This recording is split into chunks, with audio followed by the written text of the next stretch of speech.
اس نے تو توڑ دیا جی مٹکے آپ کے، نے کوئی حال نہیں چھوڑا۔ تو بادشاہ کہنے لگا بلاؤ سید موسیٰ پاک، جنگی دوست رحمت اللہ علیہ کو بلا لیا۔ تو کہنے لگے بادشاہ تمہیں پتا تھا مٹکے کس کے ہیں؟ آپ فرمانے لگے پتا تھا مجھے۔ کہا کیوں توڑے؟ فرمایا اس لیے توڑے کہ مجھے تیرے اوپر رحم آ گیا تھا، تو اگر شراب پیے گا تو دوزخ میں جلے گا، مجھے رحم آیا تھا میں نے توڑ ڈالے۔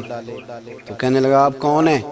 آپ فرمانے لگے میں محتسب ہوں، میری حساب کتاب لینے کی ڈیوٹی ہے، محتسب ہوں، غلط آدمی کا حساب کروں گا۔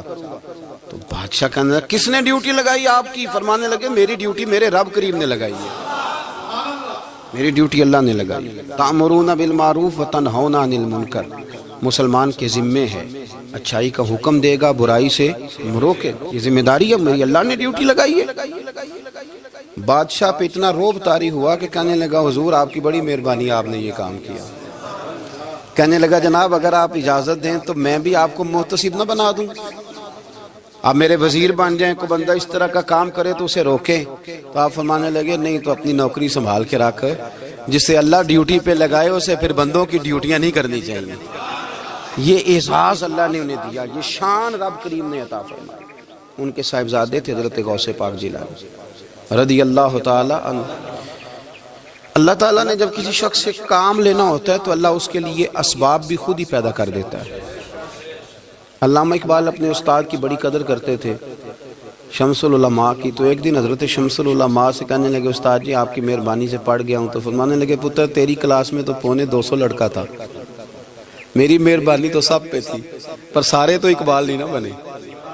فرمانے لگے تیرے اندر بھی کوئی خوبی تھی، اس کی وجہ سے اللہ نے تجھے یہ اعزاز، کوئی تھی کوئی چیز تیرے اندر بھی۔ اللہ تعالیٰ جب کسی بندے کو نوازتا ہے نا تو بندہ بھی محنت کرتا ہے، لیکن اس کی محنت سے زیادہ اللہ کے فضل کا دخل ہوتا ہے۔ تو بندے کئی دفعہ کہنے لگ جاتے ہیں بڑی مشقت کی، بڑی محنت کی، کچھ بھی نہیں ہوتا، زیادہ اللہ کے فضل کا انحصار ہوتا ہے۔ رب جیسے چاہتا ہے ویسے فیصلے دیتا ہے۔ آپ فرماتے ہیں کہ میں چھوٹا سا تھا، والد انتقال کر گئے، والدہ تھی میری اور ہم 2 بھائی تھے۔ فرماتے ہیں بچے کھیلنے کے لیے نکلے تو میں بھی ان کے پیچھے کھیلنے نکل گیا۔ ایک بیل بچوں کے قابو آ گیا، تو بچوں کے قابو کو چیز آ جائے تو پھر وہ اس کا جو حال ہوتا ہے وہ تو ہمیں پتہ ہی، ہم سارے بچے رہ چکے ہیں۔ تو کہتے ہیں وہ بیل قابو آ گیا، کوئی اس کے کان چھیڑتا، کوئی اس کی دم چھیڑتا، کوئی اس کے سینگ چھیڑتا، کوئی کسی جگہ سے اسے تنگ کرتا۔ مختلف بچے اس کو نا دم سے پکڑ کے ہلاتے، بیل بھاگتا۔ حضور غوث پاک فرماتے ہیں میں بھی آگے بڑھا، اور میں نے جب اس کی دم پکڑ کے ہلائی تو بیل نے میری طرف منہ کیا اور کہنے لگا عبد القادر تو نہ ایسے کر، بول کے کہنے لگا تو نہ ایسے کر، تجھے رب نے ان کاموں کے لیے پیدا نہیں فرمایا۔ آپ فرماتے مجھے اتنا خوف طاری ہوا، بیل کو بولتے دیکھا تھا پہلی دفعہ، بیل کو۔ اب میرے سنی کو بھی دلیلوں کی ضرورت ہوتی ہے، دلیل نہ دیں، کسی بزرگ کی بات سنائیں تو سنی بھی تھوڑا تھوڑا دائیں بائیں دیکھتا ہے۔ یہ شور ایسا ہوا ہے نا، پراپوگنڈا ایسا ہے۔ میں حدیث پاک سنا دیتا ہوں۔ رسول کریم صلی اللہ تعالی علیہ وآلہ وسلم فرماتے ہیں ایک شخص نے بیل پہ سواری کر لی تھی۔ بیل سواری کے لیے نہیں پیدا کیا گیا، سواری کے لیے اونٹ ہیں، خچر ہیں، گھوڑے ہیں، گدھے ہیں، بیل کھیتی باڑی کے لیے۔ اس شخص نے جب بیل پہ سواری کی تو بیل پیچھے مڑ کے دیکھنے لگا اور کہنے لگا یار تو بڑا بیوقوف ہے، بول کے کہنے لگا مجھے اللہ نے سواری کے لیے نہیں پیدا کیا، میرے سے وہ کام لے جس لیے میں پیدا کیا گیا ہوں۔ تو بندہ ڈر گیا، کہنے لگا بڑی حیرانگی والی بات نہیں کہ بیل بولتا ہے، تو بیل پھر بول پڑا۔ کہنے لگا اس سے بھی زیادہ حیرانگی والی بات ہے۔ اس نے کہا وہ کیا؟ کہنے لگے مدینے میں نبی پاک آ گئے ہیں اور تو نے ابھی تک کلمہ ہی نہیں پڑھا، یہ اس سے بھی زیادہ حیرانگی والی بات ہے۔ جامع المعجزات میں حدیث موجود ہے، حضور آ گئے اور تو نے کلمہ ہی نہیں پڑھا۔ وہ شخص کہتا ہے میں سر پٹ دورا، جب آ کے سامنے کھڑا ہوا تو حضور مسکرائے، فرمایا آجا پڑھ لے کلمہ، مجھے پتا ہے تجھے کس نے بھیجا ہے۔ اللہ والوں کی باتیں مان لیا کریں، میں بڑی ذمہ داری سے کہتا ہوں رب کریم کے کوئی بندوں کی بات کتاب و سنت کے خلاف نہیں ہوتی، وہی تو کتاب و سنت آگے پہنچانے والے ہوتے۔ تو حضور غوث پاک فرماتے ہیں میں وہ ڈر کے گھر آیا، جب گھر پہنچا تو میرے کانوں میں آواز آ رہی تھی لبیک اللہم لبیک لبیک لا شریک لک لبیک۔ فرماتے میں چھت پہ چڑھا اور میں نے جیلان میں اپنی چھت پہ کھڑے ہو کے دیکھا تو حج کے دن تھے، میری سیدھی نظر میدان عرفات پہ گئی، لوگ میدان عرفات میں بیٹھ کے لبیک لبیک پڑھ رہے تھے۔ پہلے میں وہاں سے ڈر کے آیا، پھر چھت سے ڈر کے نیچے اترا، ماں کو ساری بات بتائی۔ تو کہتی ہے میری ماں کہنے لگی بیٹے جب تو پیدا ہونے والا تھا تو مجھے بڑی بشارتیں ملتی. فرماتے ہیں ماں نے نا کھولا بکسا صندوق تو 80 دینار نکالے. فرمایا پتر تم 2 بھائی ہو اور تمہارا باپ کل جاگیر 80 دینار چھوڑ گیا. 80 40 تمہارے 40 تمہارے بھائی کے. فرمایا بیٹا ایک بات کا خیال رکھنا میں عورت ہوں تمہارا باپ کوئی نہیں بھائی چھوٹا ہے میں پیچھے نہیں آ سکتا. یہ 40 دینار لے جا اور جا بغداد چلا جا کے تعلیم حاصل کر. بیٹے میں پہنچ نہیں سکتی خیال رکھنا. غوث پاک فرماتے ہیں 12 سال میں نے تعلیم حاصل کی یارو میں نے پتے بھی کھائے اور خود آپ کا فرمان موجود ہے. فرماتے ہیں ایسی سختیاں بھی دیکھیں کہ پتھروں اور پہاڑوں پہ گزرتی تو شاید پگھل جاتے لیکن میں نے اپنے نبی کا دین پڑھا. اب تو پیر کے گھر میں جو پیدا ہوتا ہے وہ علم لدنی والا ہوتا ہے. تو صاحب پتر ہے او خدا کے بندے صبر کر. اگر غوث پاک حسنی حسینی سید ہو کے باقاعدہ پھٹی پہ بیٹھ کے پڑھتے ہیں تو کس پیر کا مرید ہو گیا جسے علم ہی کوئی نہیں جو جاہل آدمی ہے. یہ ضروری ہے علوم دینیاں ضروری ہیں اس کے بغیر کام نہیں چلتا. اور غوث پاک رضی اللہ تعالیٰ عنہ کی آپ پوری زندگی پڑھ کے دیکھ لیں. غوث پاک تمام اولیاء کے امام ہیں ساری زندگی. غوث اعظم سے کسی نے پوچھا آپ نے سب سے زیادہ دین کا کام کس طرح کیا تو فرماتے ہیں تقریر کے ذریعے. اب تقریر کرنے والا مولوی ہوتا ہے اور تویز دینے والا سبحان اللہ. غوث پاک رضی اللہ تعالیٰ عنہ فرماتے ہیں میں نے دین کا سارا کام کس ذریعے سے کیا ہے. ہفتے میں 3 جلسے کرتے تھے اور 70 ہزار کا مجمع ہوتا تھا اور بغیر لاؤڈ سپیکر کے تقریریں ہوتی تھی. اور فرماتے ہیں جیسی سمجھ پہلے بندے کو آتی تھی ویسی آخری والے کو آتی تھی. لوگوں نے کہا حضور یہ کرم کیسے ہوا. فرمانے لگے میں نے جب تعلیم حاصل کر لی تو بولنا آتا ہی نہیں تھا تو میں بڑا پریشان ایک دن سو گیا تو خواب میں رسول کریم کا دیدار نصیب ہوا. فرمایا تیری تو واز کیا کر تیرے واز سے لوگوں کو فائدہ ہوگا. یا رسول اللہ میں اجمی بندہ ہوں لوگوں کے سامنے کیسے بات کروں گا. تو حضور نے فرمایا منہ کھولنا ذرا. کہتے میں نے منہ کھولا تو محبوب نے 7 دفعہ لعاب دہن ڈالا میرے منہ میں. آپ فرماتے ہیں پھر بولتا میں تھا اثر کوئی اور پیدا کر دیتا. حضور غوث پاک رضی اللہ تعالیٰ عنہ نے 40 سال دین کا کام کیا. صبح کے وقت فقہ کا درس دیتے تھے فجر کے بعد کچھ دیر کا ناشتہ کرتے سو جاتے پھر آ کے مدرسے میں پڑھاتے باقاعدہ بچوں کو. غوث پاک رضی اللہ تعالیٰ عنہ کی سیرت پر آپ ساری کتابیں پڑھ لیں ساری کتابیں لو. میں نے بھی بڑا ہی دعویٰ کر دیا یعنی ساری کتابیں جتنی اب تک چھپی ہوئی ہیں ساری پڑھ لو. کہیں نہیں ملے گا کہ ہم غوث پاک کے آستانے پہ گئے. غوث پاک کسی بندے نے یہ نہیں کہا ہم غوث پاک کے آستانے پہ گئے غوث پاک کے دربار پہ گئے. سب نے یہی لکھا ہے کہ ہم حضور غوث پاک کے مدرسے میں گئے. ہمارے نا مدرسوں میں سبق تقسیم ہوتے ہیں. سال جب شروع ہوتا ہے نا تو سبق تقسیم ہوتے ہیں. ہمارے مدرسے میں بھی تقسیم کرتے ہیں ہمارے مولانا.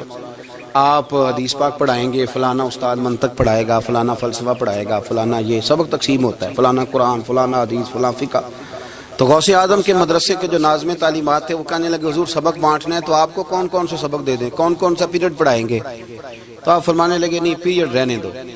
حضور پھر فرمایا اس طرح کرو لائق بچے تم رکھ لو اور نلائق سارے مجھے دے دو. میں جانوں اور نلائق جانے. نلائق سارے میرے. غوث پاک رضی اللہ تعالیٰ نلائق سارے رکھ لیے کند ذہن. اور حضور غوث پاک ان کو اسباق پڑھایا کرتے ان پر محنت کرتے. فجر کے بعد فقہ کا درس 10 بجے مدرسے کی کلاس. زور کے بعد حدیث پاک کا درس. مغرب کے بعد تفسیر بیان کرتے. بانج علموں جو کرے فقیری وہ کافر مرے دیوانہ. اور عشاء کی نماز کے بعد ہفتے میں 3 جلسوں سے خطاب. اور یہ سارے کام کر کے نا تو پھر بھی غوث اعظم جب دنیا چلی جاتی تو وضو کر کے مصلی پہ بیٹھ جاتے اور 40 سال بیت گئے ساری رات اللہ کی بارگاہ میں عبادت کرتے. 40 سال حضور غوث پاک کو اللہ نے بڑا اعزاز دیا. کتابیں لکھی ڈیوٹی کی محنت کی کوشش کی پوری دنیا میں. میں پہلے بھی بتا چکا ہوں پھر بتاتا ہوں. یہ جو صلاح الدین ایوبی کا بہت نام لیتے ہیں نا بہت بڑے مجاہد تھے. صلاح الدین ایوبی کے ساتھ 70,000 کی فوج تھی. سارے کے سارے غوث پاک کے مرید تھے. صلاح الدین ایوبی نے حضور غوث پاک کی زیارت نہیں کی پر تعلیم غوث پاک کے مدرسے میں حاصل کی. اس کو بڑا شوق ہو نا کتابیں دیکھنے کا وہ میرے پاس آئے میں دکھاؤں گا انشاءاللہ. صلاح الدین ایوبی حضور غوث پاک کے مدرسے کا طالب علم ہے. یہ آپ کے ملک میں 2-3 دن سے رٹا چل رہا ہے، وکیلوں کا، ڈاکٹروں کا، کل سے یونیورسٹی کا بھی چل گیا ہے۔ یہ لڑائی کسی مولوی 2 گروپوں میں ہوئی نا، چلو نام بولو، میں نے پتہ ہے اگلی گل دا بھی، کسی مولویوں کے 2 مدرسوں میں ہوتی نا تو جو طوفان اٹھنا تھا نا ہر چوک میں، مولوی لڑاندے بڑا لے یہ بڑی۔ میں نے دعوت دی تھی پرسوں، میں نے کہا جب وکیل مکمل تعلیم کر لینا اسے 2 سال مدرسے میں لاؤ، ہم اسے سکھائیں گے اٹھنا کیسے ہے، بیٹھنا کیسے ہے، ان کو لاؤ، اس لیے کہ ہم اپنی بات نہیں بتائیں گے، ہم بتائیں گے محمد عربی کی باتیں صلی اللہ علیہ۔ مہربانی کرو، مجھے کوئی شکوہ نہیں ان سے، کوئی کسی قسم کا نہیں، اس لیے کہ ہمارے ملک میں نا احتجاج کا کلچر پروموٹ کیا گیا ہے، ہم نے یہ ماحول بنا کے دیا ہے سڑک بلاک کرنے کا۔ یہ ہمارے قریب ایک گاؤں ہے تو روز ڈکیتیاں ہوتی تھی، بچہ بھی قتل، پولیس والے سنتے ہی نہیں تھے، ان بیچاروں نے روڈ بلاک کیا تو سب صحیح ہو گیا، اسی وقت سارا کچھ ہو گیا، اب پہرے داری بھی لگتی ہے، اب جناب چوکیاں بھی قائم ہو گئی، سب کچھ ہو رہا ہے۔ مزاج بنا دیا ہم نے، یہ عدم برداشت ہے، یہ کلچر خطرناک ہے، یہ کلچر تباہ کرے۔ وکیل کوئی غیر نہیں، ہمارے اپنے بھائی ہیں، کون ہیں وہ؟ ڈاکٹر کون ہے ہمارے اپنے، یہ جو بچے یونیورسٹی میں لڑے کون ہیں ہمارے اپنے، ہم ان کو کاٹ کے نہیں پھینک سکتے، یہ کوئی دوسرے لوگ نہیں، سب کو ضرورت ہے ایک دوسرے کی، لیکن خدا را مہربانی کرو معاشرے میں برداشت کا کلچر پیدا کرو، سکون کا کلچر پیدا کرو، سہنا سیکھو۔ سنو ایک بات کرتا ہوں، اللہ کرے کہ میں سمجھا سکوں، سارے فیصلے خود نہ کرو، اگر تمہیں نظر آئے نا کہ آپ کے ساتھ کہیں ناانصافی بھی ہو رہی ہے تو ساری عدالتیں دنیا میں نہیں لگنی، ایک قیامت میں بھی لگنی ہے۔ ہاں امام حسن کو زہر دے دیا گیا تو امام حسین کہنے لگے بھائی بتاؤ کس نے دیا ہے؟ فرمایا حسین اگر وہی وہ نہیں جس پر مجھے شک ہے تو میں کسی آدمی کا بلا وجہ تمہیں نام کیوں بتا دوں؟ کہا پھر بھائی آپ اشارہ تو نہیں بتا دیں؟ تو فرمایا حسین اگر وہی ہے نا جس پر مجھے شک ہے تو پھر بھی میں نے فیصلہ اپنے رب پہ چھوڑ دیا۔ فرمایا میرے رب سے زیادہ بہتر فیصلے کرنے والا کوئی موجود، کچھ فیصلے اللہ پہ چھوڑ دیں، آپ یقین کریں آپ کو بڑا ہی مزہ آئے گا، آپ کو سکون آئے گا زندگی میں۔ کچھ فیصلے اللہ پہ چھوڑو، برداشت کا کلچر پروموٹ کریں اس وطن کے اندر، یہ بڑا پیارا ملک ہے، اس میں برداشت کا کلچر پیدا کریں۔ وکیل کو ہر وقت ڈاکٹر کی ضرورت، ڈاکٹر کو ہر وقت وکیل کی ضرورت ہے۔ ہم ایک دوسرے کے بغیر دیکھیں نا، میں نے آئین بھی رکھا ہوا ہے پاکستان کا، لیکن اس کے باوجود کوئی مسئلہ بن جائے تو میں کسی وکیل صاحب کو فون کرتا ہوں، میرے دوست ہے، میں پوچھتا ہوں کہ یار یہ مسئلہ ہے، اس کا کیا حل ہے؟ ہم مل کے رہتے ہیں معاشرے میں، برداشت کے کلچر کو پروموٹ کریں، پیار کریں، محبت بانٹیں، یہ وطن ہے اس کو مل کے سنواریں گے تو انشاءاللہ تعالیٰ یہ رسول اللہ کے دین کا قلعہ بنے گا بڑا مضبوط۔ اس سے پیار کریں، مثبت غلط بات ہے تو اس کو آپ سمجھائیں، اس پر تبلیغ کریں، لیکن یہ نہ کریں کہ آپ عدم برداشت کا ماحول پیدا کریں۔ حضور غوث پاک رضی اللہ تعالیٰ عنہ دین کا کام۔ ایک بات، اللہ والوں کے پاس لوگ دعاؤں کے لیے جاتے ہیں، کیوں جاتے ہیں؟ سنو، میرے ساتھ ایک شخص رہتا ہے، صبح سے شام تک میری ڈیوٹی کرتا ہے، نوکری کرتا ہے، خدمت کرتا ہے، گاڑی چلاتا ہے، یہ کرتا ہے وہ کرتا ہے۔ ایک صاحب ہیں جو 3 سال کے بعد ملتے ہیں، پھر وہ جو 3 سال کے بعد ملتے ہیں وہ شکوہ کرتے ہیں کہ پیر صاحب اس کی بات زیادہ مانتے ہیں۔ تو پیر صاحب اب کدھر جائیں؟ یہ سارا دن پیر صاحب کی مانتا ہے، نہیں سمجھ آ رہی ہے آپ کو بات؟ یہ مزاج ہے نا جی، ایک بندہ سارا دن دنیا داری کرے، مال کمائے، پتہ نہیں جھوٹ بولے، بڑا کچھ کرے، اور ایک اللہ کا ولی جو اپنا بنائے کچھ نہ، سارا دن رسول اللہ کی باتیں کرے، سارا دن اللہ کے دین کی خدمت کرے، اور بھائی وہ جب ہاتھ اٹھاتا ہے نا تو پھر اللہ اس کی بات کو قبول کرتا ہے۔ کچھ میرے خاص ہیں، کچھ تیرے خاص ہیں، تو کچھ رب کے بھی خاص ہیں، اور اس پر بھی میں پہلے آیت پڑھ لوں گا تاکہ دلیل مضبوط ہو جائے۔ اللہ فرماتے ہیں واللہ یختص برحمتہ من یشاء، فرمایا میں نے کچھ بندوں کو اپنی رحمت سے اپنا خاص بنا لیا۔ کچھ بندے اللہ کے بس اللہ کی بارگاہ میں وہ دعائیں کرتے ہیں تو اللہ قبول فرما لیتا ہے، پتر اللہ ہی دیتا ہے، لیکن اللہ کا ولی دعا تو کر سکتا ہے نا۔ اللہ کا ولی، میری بات کی سمجھ آ رہی ہے؟ بیٹا کون دیتا ہے؟ اللہ۔ حضرت محدث اعظم رحمۃ اللہ علیہ کے پاس ایک شخص نے آ کے کہا جی ولی اللہ بیٹا دے سکتا ہے؟ آپ فرمانے لگے ولی اللہ اللہ سے ملا سکتا ہے؟ جی وہ تو ہے ہی ولی اللہ، تو اس نے ملا دینا ہے۔ تو فرمایا جو اللہ سے ملا دے بیٹا تو چھوٹی سی بات ہے، تو دیکھ نہ کہ جو اللہ تک تجھے لے گیا تو پھر پتر پیچھے رہ گیا، لیکن بیٹا دیتا کون ہے؟ بول کے بتائیں، بول کے۔ اللہ دیتا ہے، دعا کون کرتا ہے؟ اللہ کا ولی دعا کر دیتا ہے۔ بی بی آ گئی روتی ہوئی غوث پاک کے پاس، کہنے لگی 6 بیٹیاں ہیں۔ خامد اور سسر کہتے ہیں کہ 7ویں بھی بیٹی ہوئی تو طلاق دے دیں گے۔ تھوڑا سا اگر بندہ مالدار بھی ہو تو پھر وہ ہمارا دماغ جہاں مرضی چلتا ہے نا۔ یہ جہالت آج بھی بہت ساری جگہوں پہ پائی جاتی ہے۔ تہذیب سکھاتی ہے جینے کا سلیقہ، تعلیم سے جاہل کی جہالت نہیں جاتی۔ تو رو پڑی۔ حضور غوث پاک رضی اللہ تعالیٰ عنہ نے بلایا اس کے شوہر کو بھی اور سسر کو بھی، فرمایا یہ دیکھ، یہ تو اللہ کے کام ہے، جس کو چاہے بیٹیاں دے، جس کو چاہے بیٹے دے۔ تو جو نہیں مانتے پھر غوث پاک کی بھی نہیں مانتے، انہوں نے کہا جی نہیں دی، میں تو نکاح کروں گا۔ چلے گئے تو غوث پاک کی بارگاہ میں وہ بیٹی اور اس کا باپ اور اس کی ماں پھر آئے، کہنے لگے حضور مہربانی فرمائیں۔ پھر اللہ کے ولیوں کے پاس ایک قوت ہوتی ہے جس کا نام مصلی ہے۔ مصلی بہت بڑی طاقت، بہت بڑی۔ حضور نے فرمایا دعا صلاح المومن، فرمایا دعا مومن کا ہتھیار ہے۔ یہ مومن جب ہاتھ اٹھاتا ہے تو پھر عرش کا مالک دروازے کھول دیتا ہے کرم کے۔ حضور غوث پاک نے مصلی بچھا لیا اور رو پڑے، کہنے لگے مالک کریم، اس بی بی کے دل میں کس نے بات ڈالی تھی کہ عبد القادر کے دروازے پہ جا؟ دیکھیں منانے کا انداز، منانا آتا ہے نا۔ اللہ کس نے اس کے دل میں بات ڈالی کہ عبد القادر کے دروازے جا؟ کس نے ڈالی؟ اور مالک اگر تو نہیں ڈالی تھی تو کیا تو اب اپنے عبد القادر کو رسوا کرے گا؟ اگر تو نہیں بھیجا ہے کہ ادھر جا تو اب تو رسوا کرے گا؟ حضور غوث پاک رضی اللہ تعالیٰ نے دعا مانگ کے چہرے پہ ہاتھ پھیرے، بچی کے سر پہ ہاتھ رکھا، فرمانے لگے پتر جا، مجھے امید ہے اللہ نے 6 بیٹیاں دی ہیں تو 7 بیٹے بھی عطا فرمائے گا۔ تو بی بی کہتی ہے پھر رب نے فضل فرمایا اور 7 ہی بیٹے عطا فرمائے، پھر 7 ہی بیٹے رب کریم نے دیے۔ تو جو اللہ کی مان تھا پھر اللہ بھی اس کی، تو اس میں اختلاف کی کیا بات ہے؟ یہ سادی سی بات ہے۔ ایک بغداد کا سوداگر تھا، بڑا مالدار تھا۔ ایک دن اس نے بغداد کے سارے علماء اور مشائخ کی دعوت پکائی تو غوث پاک کے پاس بھی آیا، کہنے لگا حضور شام کا کھانا ہے۔ آپ نے اس کا چہرہ دیکھا تو وہ رو پڑا، کہنے لگا بغداد کے پیر انکار نہ کرنا۔ آپ نے فرمایا تو جا میں آؤں گا۔ شاگرد مرید کہنے لگے حضرت جی آپ بڑی مشغولیت تھی شام کو، فرمایا اتنا بڑا آدمی جب رو پڑتا ہے تو لگتا ہے بڑا مجبور ہے، چلیں گے۔ شام کو جب اس کے دروازے پہ گئے تو کھانا بھی اس نے چنا تو ساتھ اس نے ایک ٹوکرا، ایک صندوق بھی لا کے رکھا، اوپر سے خالی۔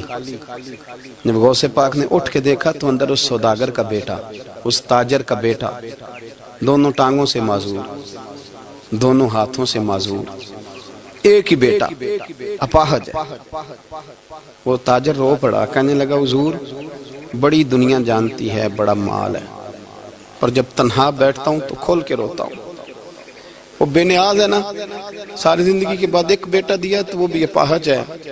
حضور بال سفید ہو گئے، لوگوں کی اولاد بڑھاپے کا سہارا بنتی ہے، میں بوڑھے وقت میں اس کو اٹھا کے پیشاب پخانے کے لیے لے کے جاتا ہوں۔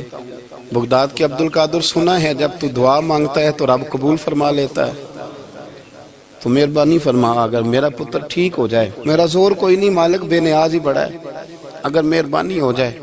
تو غوث پاک نے پھر مصلی بچھایا، مصلی بچھا کے کہنے لگے مالک تو اپنے بندوں کے دل میری طرف کیوں موڑتا ہے، اور اگر موڑتا ہے تو پھر رحمت کی نظر فرما، بندہ نوازی فرما۔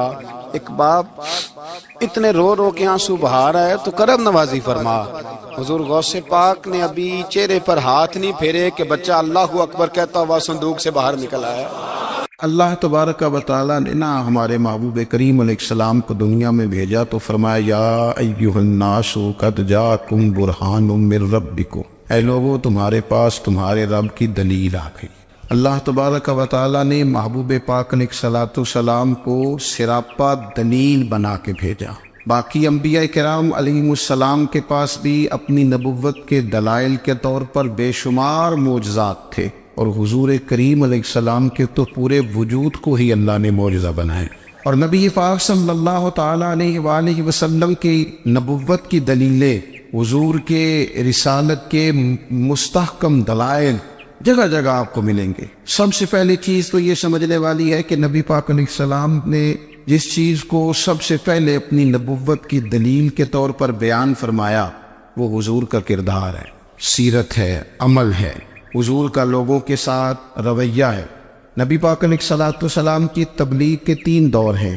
ایک تو حضور نے اپنے قول سے تبلیغ فرمائی، وہ 40 سال کی عمر سے محبوب نے اعلان فرمایا اور تبلیغ کی، اور ایک نبی پاک صلی اللہ تعالیٰ علیہ وسلم بالواسطہ حضور کی تبلیغ ہے جو آج تک جاری ہے۔ امت کے علماء، مشائخ، مبلغین حضور کے دین کو آگے پھیلا رہے ہیں، تو دراصل یہ بھی تبلیغ رسول پاک علیہ السلام ہی کی تبلیغ۔ اور ایک حضور کی تبلیغ کا دور ہے حضور کی پیدائش سے لے کر ولادت مبارکہ سے لے کر حضور علیہ السلام کے اعلان نبوت تک۔ اس دوران نبی پاک نے جو تبلیغ فرمائی ہے وہ اپنے کردار سے فرمائی۔ عرب کا وہ معاشرہ جو بڑا میلا کچیلا گدلا ہو چکا تھا، جس کے اندر سراسر مادہ پرستی کا زور تھا، جس کے اندر لوگ انسانوں کی خرید و فروخت کرتے تھے، جس کے اندر بیٹیوں کو زندہ دفن کر دیتے تھے، جس کے اندر جو آدمی جتنا زیادہ مضبوط ہوتا تھا اتنا زیادہ لٹیرا بن جاتا تھا، اس معاشرے کے اندر رسول کریم علیہ السلام نے 40 سال گزارے، اور اس طرح گزارے کہ جو بیگانے بھی تھے وہ بھی کہا کرتے تھے یہ صادق ہے، یہ امین ہے۔ اور جب حضور نے اعلان نبوت کیا تو فرمایا، یہ قرآن مجید کے لفظ ہیں، فرمایا فَقَدْ لَبِثْتُ فِيكُمْ عُمَرًا مِّن قَبْلِهِ أَفَلَا تَعْقِلُونَ، میں تمہارے بیچ عمر کا ایک حصہ گزار چکا ہوں، تمہیں عقل نہیں ہے، شعور نہیں ہے۔ نبی کریم علیہ السلام نے اپنے کردار کو، اپنے عمل کو اپنی نبوت کی دلیل کے طور پر بیان فرمایا۔ وہ تو حضرت حلیمہ بھی فرماتی ہیں نا، جب میں نبی کریم علیہ السلام کو اپنے گھر لے گئی تو میرا اپنا بچہ بھی دودھ پیتا تھا، 2 میرے بیٹے ہو گئے، ایک میری یہ نسبی اولاد اور حضور میری رضائی اولاد۔ تو کہتی ہیں جب میں کریم محبوب علیہ السلام کو اپنے سینے سے لگاتی تھی تو حضور میرے ایک پستان سے دودھ پیتے تھے اور دوسرا اپنے بھائی کے لیے چھوڑ دیا کرتے۔ یہاں سے رسول کریم علیہ السلام نے کردار کے ذریعے تبلیغ اور پھر اعلان نبوت سے پہلے ایک تنظیم عرب کے جوانوں پر، عرب کے سرداروں پر مشتمل بنائی گئی، جس میں نبی کریم علیہ السلام نے بڑا حصہ لیا سرکار نے، اور بڑے اہم لوگوں کو شعور حضور نے عطا فرمائے۔ وہ اس جماعت کا فیصلہ تھا کہ ہم سارے جوان، سارے بڑے لوگ ملیں گے، یہ حضور کے اعلان نبوت سے پہلے کی بات ہے، ہم بڑے لوگ ملیں گے، کسی بڑے کو کسی چھوٹے پر ظلم نہیں کرنے دیں گے، کسی آدمی کو کسی غریب کا حق نہیں کھانے دیں گے۔ حضور علیہ السلام نے نا اپنی کردار سے، اپنے عمل سے، اور آپ کا جو عمل ہوتا ہے نا وہ اصل ہوتا ہے۔ ایک ہوتا ہے آپ کوئی بات کرتے ہیں اور ایک ہوتا ہے کہ آپ کوئی عمل کرتے ہیں۔ آپ جب عمل کرتے ہیں تو عمل کے ذریعے بھی لوگوں تک بات پہنچتی ہے کہ دراصل آپ کا اٹھنا بیٹھنا چلنا پھرنا کیا ہے۔ میرے رسول کریم علیہ السلام کا اٹھنا بھی ایک نبی کا، بیٹھنا بھی ایک نبی کا، بات کرنا بھی ایک نبی کا، معاملات زندگی کرنا بھی ایک نبی کا، لین دین کرنا بھی ایک نبی کا۔ ایک شخص کہتے ہیں میں نے اعلان نبوت سے پہلے حضور علیہ السلام سے کوئی چیز خریدی تھی اور میں نے عرض کیا تھا آپ یہاں تشریف رکھے، میں پیسے لے کے آتا ہوں، میں 3 دن کے بعد آیا۔ دیکھو یہ بات کرنی کتنی آسان ہے، بولنی کتنی آسان ہے، پر 3 دن یہاں میرے بھائی کو کسی شخص کو 2 گھنٹے انتظار کرنا پڑ جائے تو لوگ کہتے ہیں الانتظار وشد من القتل، یہ تو قتل سے زیادہ تکلیف والا معاملہ ہے، منتظر رہنا کسی کا۔ کہتے 3 دن کے بعد میں آیا تو میرے رسول کریم وہیں تشریف فرمایا، بس اتنا فرمایا یار تم نے مجھے بڑی تکلیف میں ڈال دیا، 3 دن ہو گئے یہاں رکے ہوئے۔ تو حضور نے اپنے کردار کو، اپنے عمل کو، اپنے معاملات کو سب سے پہلے اپنی نبوت کی دلیل کے طور پر پیش کیا۔ اسی نے کیا خوب کہا تھا کہ جو تیری جان کے دشمن ہے وہ بھی کہتے ہیں، بظاہر تو آئے ہیں نا ہجرت کی رات جان لینے، لیکن امانتیں حضور کے گھر میں رکھی ہوئی ہے، امانتیں کاشانہ نور پہ پڑی ہے۔ وہ جو تیری جان کے دشمن ہے وہ بھی کہتے ہیں کہ امین تو ہے اور صداقت کی آبرو تو ہے۔ تو پہلے کردار، پھر دوسری بات، اللہ تعالیٰ نے اپنے محبوب علیہ السلام کو اپنا مطلق نائب بنا کر، اپنا محبوب اعظم بنا کر، ایسے ہی سارے انسانوں کے بارے میں کہا وَإِذْ قَالَ رَبُّكَ لِلْمَلَائِكَةِ إِنِّي جَاعِلٌ فِي الْأَرْضِ خَلِيفَةً، میں زمین میں اپنا نائب بنانے والا ہوں۔ لیکن حضور علیہ السلام تو محبوب ہے نا،